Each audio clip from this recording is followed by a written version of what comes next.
Hello guys, আজ আমি রান্না করব টমেটো দিয়ে মুরগির ঝোল। টমেটো দিয়ে মুরগির ঝোল করার জন্য আমি এখানে দুটো টমেটো নিয়েছি আর একটা মুরগি নিয়েছি।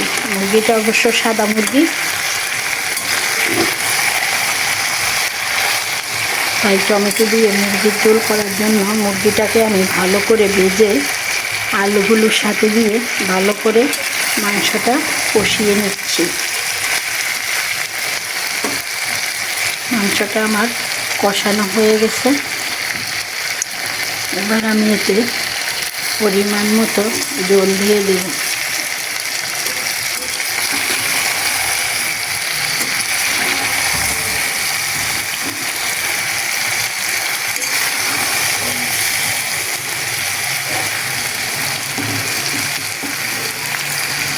এবার আমি এতে পরিমাণ মতো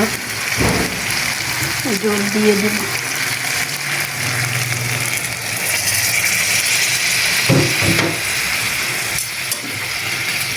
টমেটো দিয়ে মুরগির ঝোল রান্না করার জন্য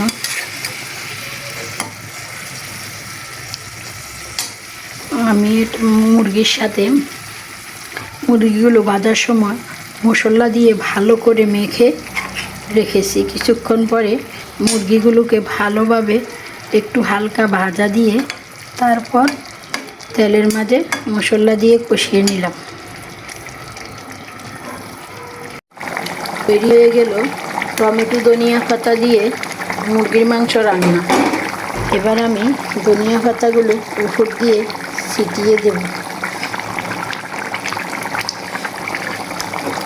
আমি যে টমেটো দিয়েছি দেখুন, দেখাও যায় না, টমেটোগুলো সব গলে গেছে।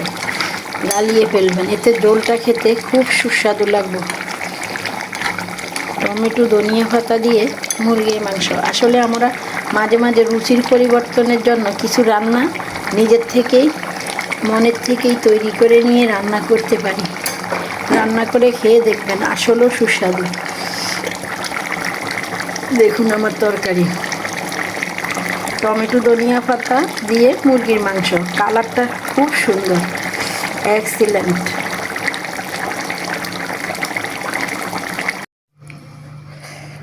তৈরি হয়ে গেল আলু টমেটো ধনিয়া পাতা দিয়ে মুরগির মাংস রান্না। মাঝে মাঝে আপনারাও এভাবে অন্যরকমভাবে রান্না করে খাবেন, এতে রুচির পরিবর্তন ঘটে, খেতেও খুব সুস্বাদু হয়। টমেটোগুলো একবারে গালিয়ে ফেলবেন, ঝোলটা তখন অন্যরকম একটা স্বাদ আসবে। আল্লাহ হাফেজ।